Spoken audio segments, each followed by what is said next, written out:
Start कर रहे हैं इकोलॉजी पार्ट 18 से। ये इकोलॉजी सीरीज़ का पार्ट 18 है जिसमें हम लोग पढ़ेंगे इकोलॉजिकल पिरामिड्स के बारे में।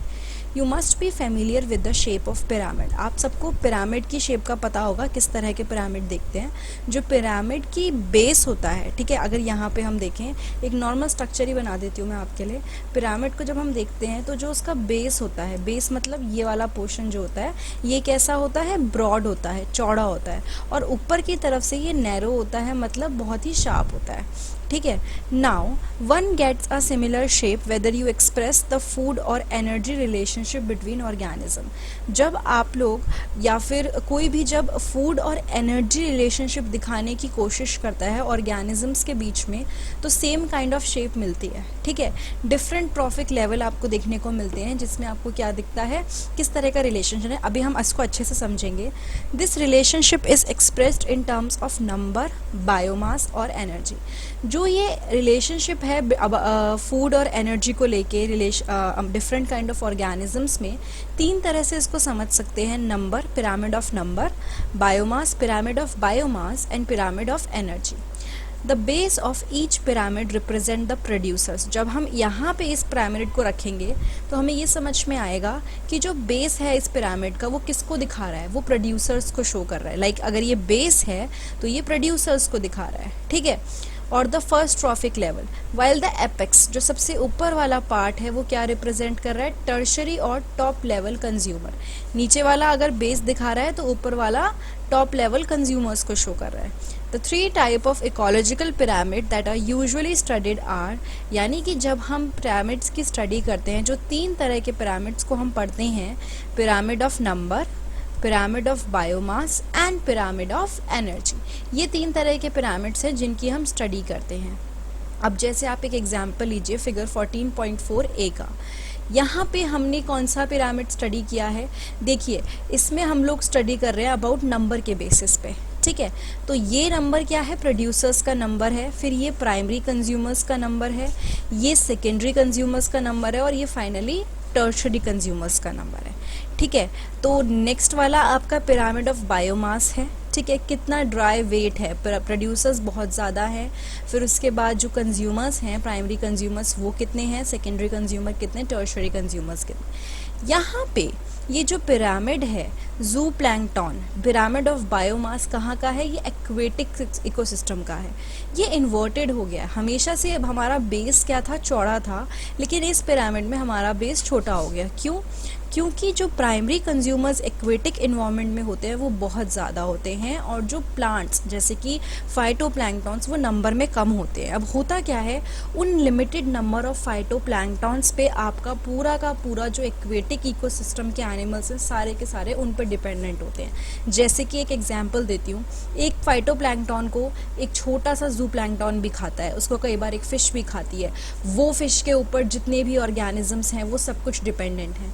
तो ये आपका शो कर रहा है बायोमास। ठीक है, कि कितना कम अमाउंट है प्रोड्यूसर्स का और कितना ज़्यादा है प्राइमरी कंज्यूमर्स का। ये एक एनर्जी का पिरामिड है जिसमें क्या हो रहा है, 10% लॉ के अकॉर्डिंग एनर्जी हर ट्रॉफिक लेवल पे सिर्फ 10% ट्रांसफ़र हो रही है। तो यहाँ 10,000 था तो यहाँ उसका 10% यानी कि 1,000, उसके बाद उसका 10% यानी कि 100 जूल यहाँ पे एनर्जी की वो दे रखी है यूनिट, और 100 से फिर सिर्फ 10% अगेन यहाँ पे ऊपर। Any calculation of energy content, biomass और number has to include all organism at the trophic level। जब भी आप कोई कैलकुलेशन रखोगे आपको सारे ऑर्गेनिजम्स को इंक्लूड करना होगा। कोई जनरलाइजेशन नहीं बना सकते कि ये अगर एक के लिए सच है तो ये सबके लिए होगा। दूसरी चीज़, कोई भी एक ऑर्गेनिज्म एक से ज़्यादा ट्रॉफिक लेवल ऑक्यूपाई कर सकता है। हमें क्या याद रखना है, जो ट्रॉफिक लेवल है वो क्या रिप्रेजेंट करता है, functional level, not a species. यानी कि ये नहीं है कि आप बोल दो कि भाई ये स्पीसीज तो यहीं पे होगी, स्पीसीज के बेसिस पे मैंने डिवाइड कर दिया कि यहाँ पे सारे के सारे डियर आ जाएंगे और वहाँ पे सारे के सारे टाइगर आ जाएंगे। ऐसा नहीं होता, मैंने उनका फंक्शनल लेवल पे उनको डिवाइड किया, मतलब कि यहाँ पे वो सारे आएंगे जो प्लांट्स पे डिपेंडेंट, और यहाँ पे वो सारे आएंगे जो कि हर्बीवोरस पे डिपेंडेंट है। ठीक है। अ गिवन स्पीसीज में occupy more than one trophic level in the same ecosystem at the same time. एक कोई भी स्पीसीज क्या कर सकती है, एक से ज़्यादा ट्रॉफिक लेवल ऑक्यूपाई कर सकती है सेम इकोसिस्टम में। जैसे कि एक स्पैरो एक प्राइमरी कंज्यूमर भी है जब वो सीड खाता है, ठीक है, या फ्रूट्स खाता है या मटर खाता है। लेकिन जैसे ही एक स्पैरो एक इंसेक्ट और वर्म खाता है तो वो अपने आप क्या हो गया, सेकेंडरी कंज्यूमर भी हो गया। जहाँ वो एक जगह प्राइमरी कंज्यूमर था वहाँ पे सेकेंडरी कंज्यूमर था। तो मैंने इसको स्पीसीज के अकॉर्डिंग डिवाइड नहीं किया है, मैंने इसके फंक्शन के अकॉर्डिंग डिवाइड किया है, ठीक है। उसके बाद है in most ecosystem all the pyramids a number energy biomass are upright. सारे इकोसिस्टम्स में मतलब मोस्टली में क्या होता है, अपराइट होता है। अपराइट मतलब यही शेप को हम अपराइट बोलते हैं कि नीचे वाला बेस क्या है, चौड़ा है, ऊपर एपेक्स पतला है।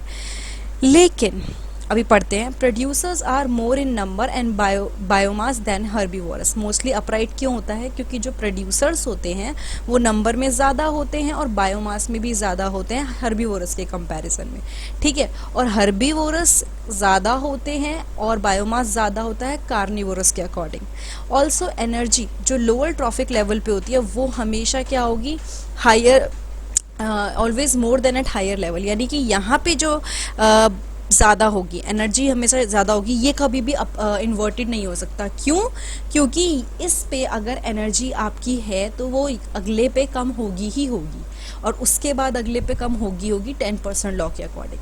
लेकिन जब हम ये जनरलाइजेशंस कह रहे हैं तो एक और चीज़ है, अब इसने बहुत अच्छे से समझाया है।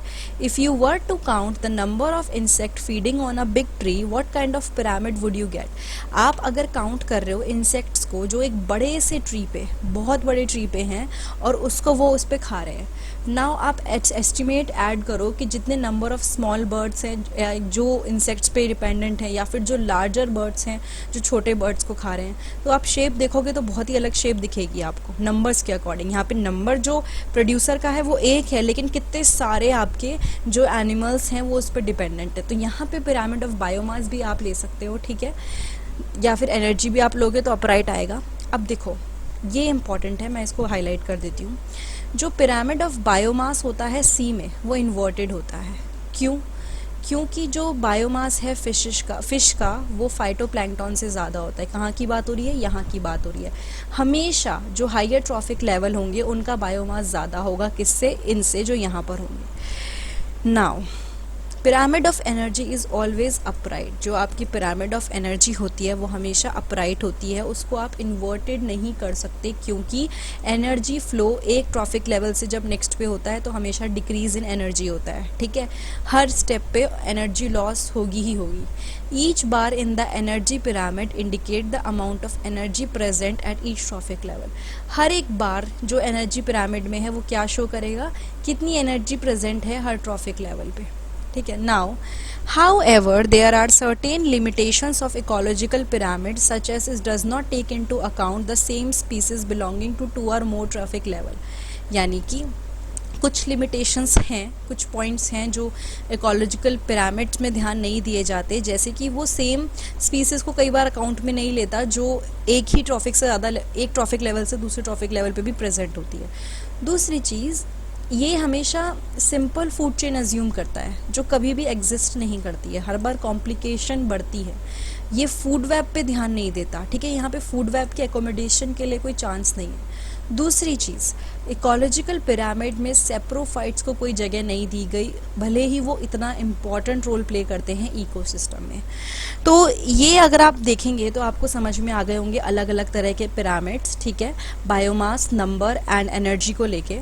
तो ये था आपका पार्ट 18 इकोलॉजिकल पिरामिड हमारी इकोलॉजी सीरीज़ का। अगर ये वीडियो आपको अच्छी लगी है तो प्लीज़ लाइक, कमेंट, सब्सक्राइब और शेयर करना मत भूलिएगा। बचे हुए इकोलॉजिकल पार्ट्स देखने के लिए जो भी सीरीज़ के हैं नीचे डिस्क्रिप्शन बॉक्स में मैं सबको शेयर कर दूंगी, आप वहाँ से आपको लिंक मिल जाएगा। उसके अलावा अगर आपको 11th-12th बायोलॉजी या फिर इकोलॉजी की वीडियोस देखनी है तो मेरे चैनल पे जाइए, वहाँ पे आपको प्लेलिस्ट में या फिर होम पेज पे दिखेंगी सारी की सारी प्लेलिस्ट, जिसमें आपको अपने अकॉर्डिंग चैप्टर्स मिल जाएंगे। Thank you so much.